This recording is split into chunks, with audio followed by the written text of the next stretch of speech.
Assalamualaikum warahmatullahi wabarakatuh. Saya Dimas, perkenalkan nama saya Dimas Bayu Aditya dari kelas D4 DKI, NIM 19401101141. Saya dari kelompok 10, saya akan mempresentasikan tentang metode dakwah di pedesaan dan di perkotaan. Nah, langsung saja saya akan membagikan PPT saya yang saya telah buat.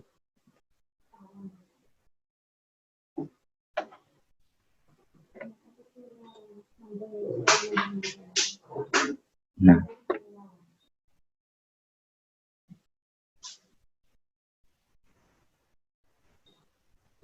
metode dakwah di perkotaan dan di pedesaan.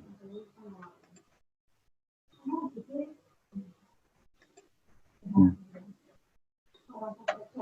berdakwah adalah tugas yang tidak mudah, namun sangat mulia di sisi Allah Subhanahu wa Ta'ala, karena para mubalik adalah ahli waris dari para nabi sebagai pembawa agama yang benar, agar umat manusia tidak terjerumus ke dalam lembaga nista, yakni dalam kekafiran dan kemusyrikan.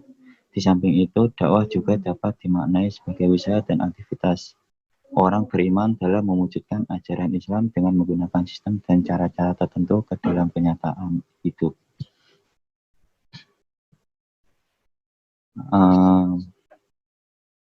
Terus selanjutnya, metode dakwah di pedesaan. Metode dakwah adalah cara yang digunakan para dai untuk memanggil dan menyeru para mad'u agar tujuan dakwah yang telah ditentukan dapat tercapai. Nah, selain dapat tercapainya metode dakwah di pedesaan ini, saya akan menjelaskan metode-metode yang telah saya rangkum di sini. Nah, satu, yakni menggunakan bahasa yang mudah dan sederhana, dalam arti bahasa yang mudah dicerna oleh orang-orang yang di pedesaan, ya. Dengan menggunakan bahasa yang mudah dan sederhana serta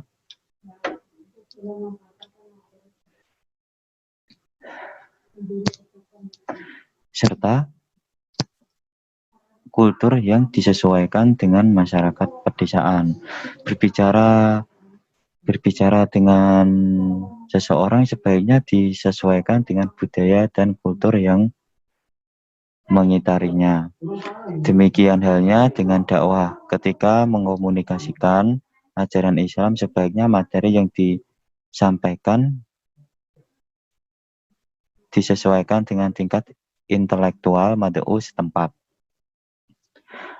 Apabila diperlukan menggunakan bahasa yang ilmiah, maka disampaikan dengan bahasa yang ilmiah.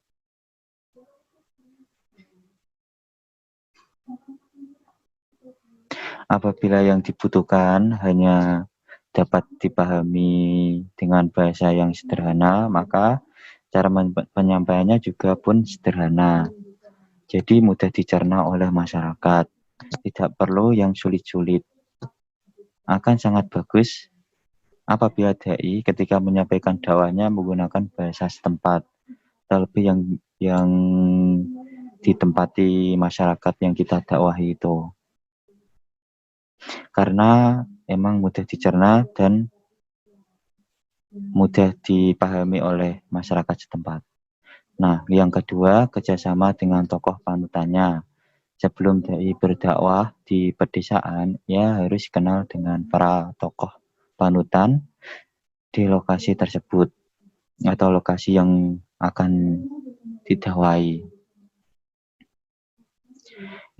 Hal itu akan lebih memudahkan dalam berdakwah dan dapat berkolaborasi dengan tokoh setempat dalam menginformasikan pesan-pesan dakwah, karena seperti yang diketahui, masyarakat pedesaan akan lebih mendengar apa yang disampaikan oleh tokoh panutannya dibanding dengan orang lain.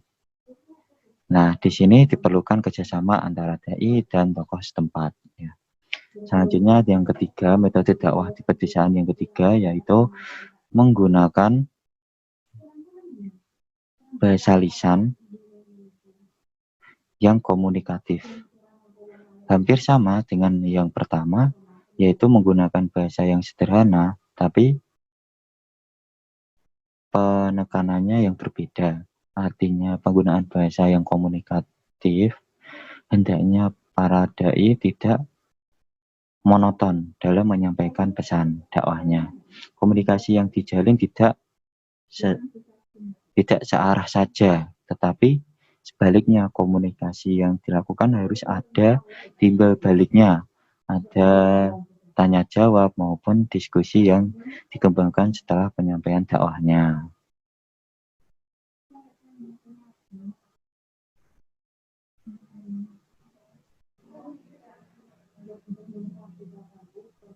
Terus selanjutnya yang keempat, yaitu menggunakan metode karya nyata yang sesuai kebutuhan. Artinya, karya nyata dapat dipahami sebagai suatu produk yang dapat dijadikan sebagai sarana dan wasilah dakwah. Produk atau karya nyata banyak sekali macamnya. Misalkan dalam pendidikan dai dapat bekerja sama dengan tokoh agama dan tokoh masyarakat setempat untuk mendirikan TPQ atau Taman Pendidikan Al-Quran Madin Madrasah Diniyah bila di desa tersebut belum memilikinya. Apabila sudah memilikinya, maka yang diperlukan adalah meningkatkan kualitas pembelajaran dan kuantitas para peserta didiknya. Samping memikirkan masyarakat lainnya seperti membangun saluran air, memperbaiki jalan yang rusak, membuat sumur untuk pengairan sawah, dan sebagainya. Nah, selanjutnya kelima, mendekatinya sesuai dengan karakteristik masyarakat pedesaan. Nah, beberapa karakteristik masyarakat pedesaan adalah ketaatan, gotong royong, dan kepedulian. Mereka taat akan petuah-petuah yang disampaikan oleh tokoh agama dan tokoh masyarakat setempat.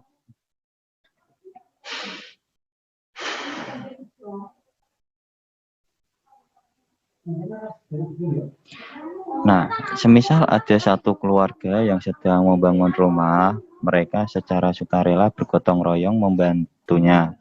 Demikian juga mereka lebih peduli dengan segala sesuatu yang terjadi di masyarakat.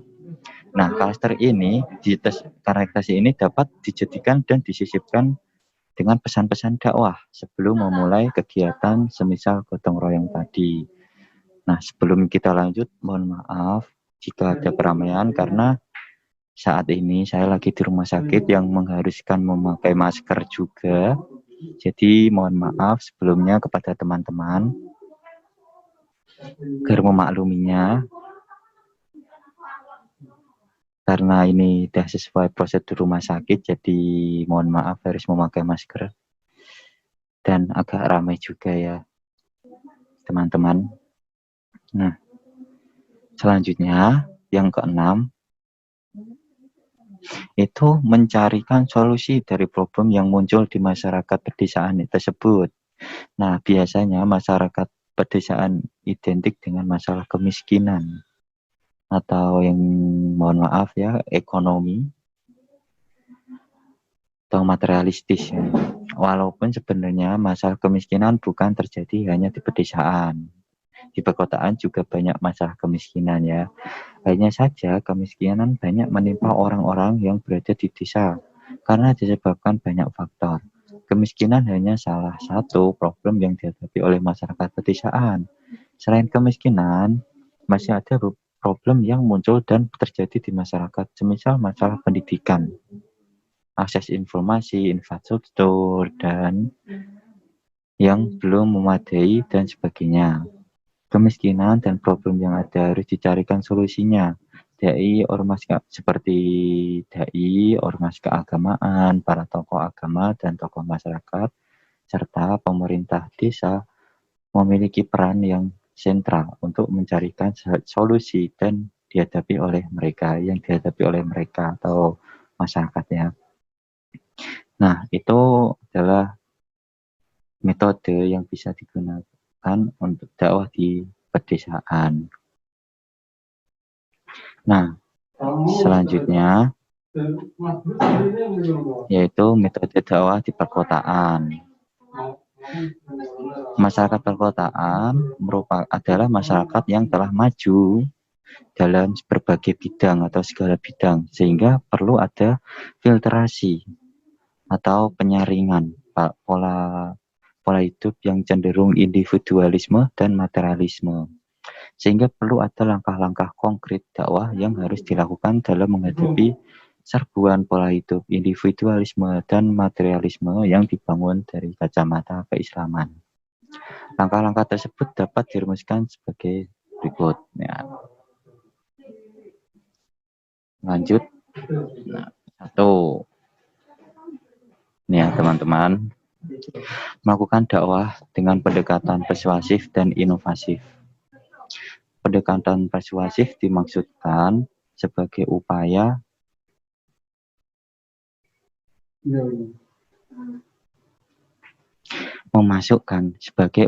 memasukkan ajaran agama selaras dengan kepentingan masyarakat. Artinya, dai harus mampu memahami mad'unya. Jika dikaitkan dengan tipologi masyarakat pada umumnya, dapat diutarakan bahwa masyarakat kota dikategorikan sebagai masyarakat inovatif, karena umumnya mereka senantiasa berpikir ke depan atau memikirkan masa depan. Teknik pelaksanaan dakwahnya lebih ditekankan kepada cara yang sesuai bagi situasi masyarakat kota. Dalam hal ini lebih sesuai apabila menggunakan media dakwah yang relevan dengan kesibukan masyarakat kota. Mulai dari diri sendiri. Nah, ini yang selanjutnya ya, mulai dari diri sendiri. Dalam konteks Al-Quran, Allah ajarkan manusia untuk mulai dari diri sendiri. Kemudian baru kepada orang lain dalam berbagai hal ya teman-teman. Nah, ini terus selanjutnya membudayakan sikap qanaah. Sikap qanaah rela dan menerima pemberian Allah Subhanahu wa taala. Sikap ini adalah sikap yang sangat dibutuhkan oleh setiap insan. Sikap qanaah ini seharusnya dimiliki oleh orang yang kaya maupun orang yang miskin, tidak pandang bulu ya teman-teman.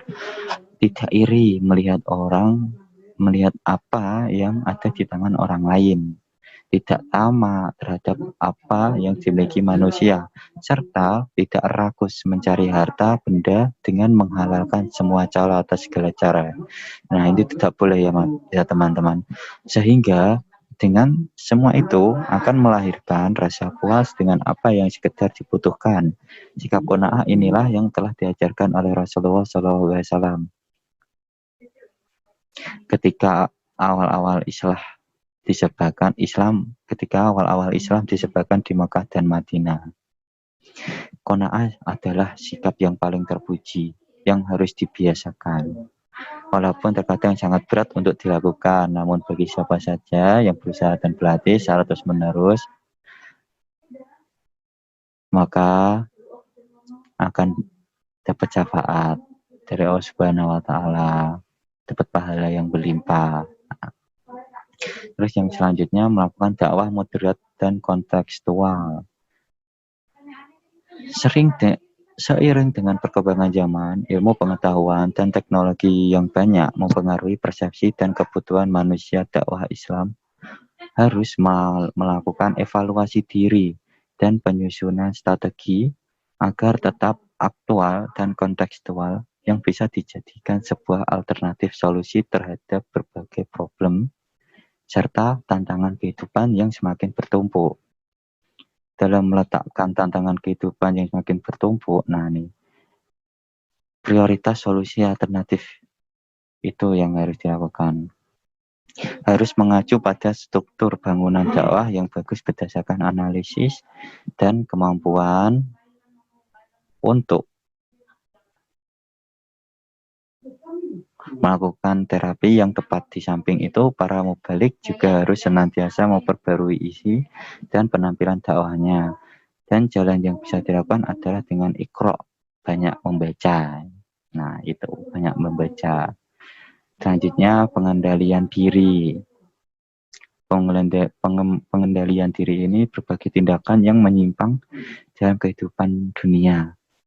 Tidak akan dapat diberantas begitu saja tanpa adanya keinginan untuk pengendalian diri, melakukan berbagai tindakan yang menyimpang dari ajaran agama. Begitu halnya dalam konteks individualisme dan materialisme, karena acara naluri kemanusiaan manusia telah diberikan cenderung untuk mencintai harta, tahta, dan wanita. Nah, terus selanjutnya melaksanakan dakwah yang berparadigma transformasi dan arjen. Nih, orientasi dakwah harus lebih mengedepankan perbaikan kualitas keimanan individual dengan tekanan hanya pada ketaatan menjalankan ritual keagamaan telah mengabaikan satu dimensi penting dalam berdakwah. Dimensi dakwah yang terabaikan tersebut adalah pengembangan yang memberdaya masyarakat Islam secara menyeluruh.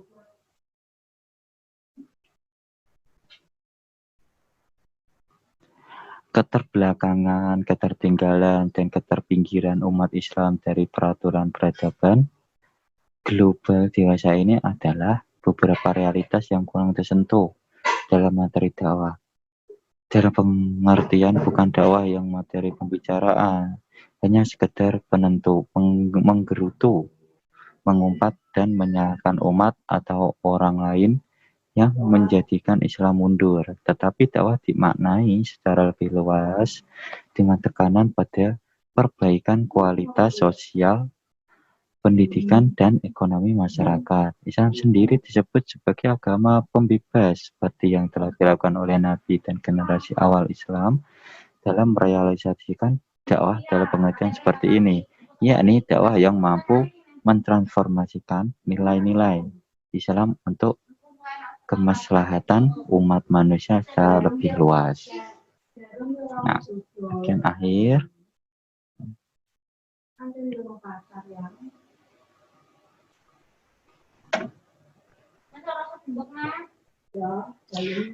Nah, tujuan dakwah ditinjau dari objeknya sangat luas, mencakup semua lapisan masyarakat, baik itu yang tinggal di daerah perkotaan maupun pedesaan.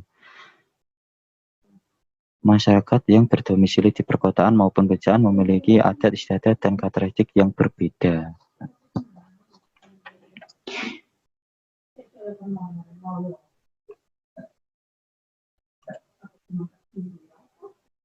Nah, seperti itu ya teman-teman.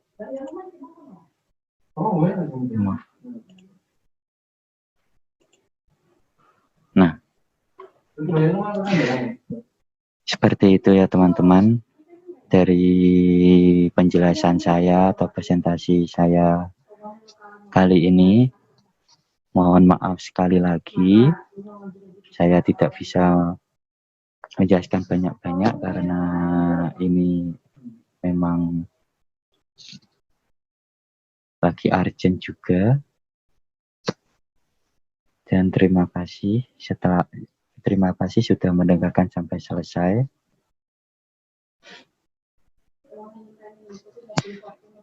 Saya akhir kata, mohon maaf jika ada kesalahan kata atau menyinggung daripada teman-teman. Wassalamualaikum warahmatullahi wabarakatuh.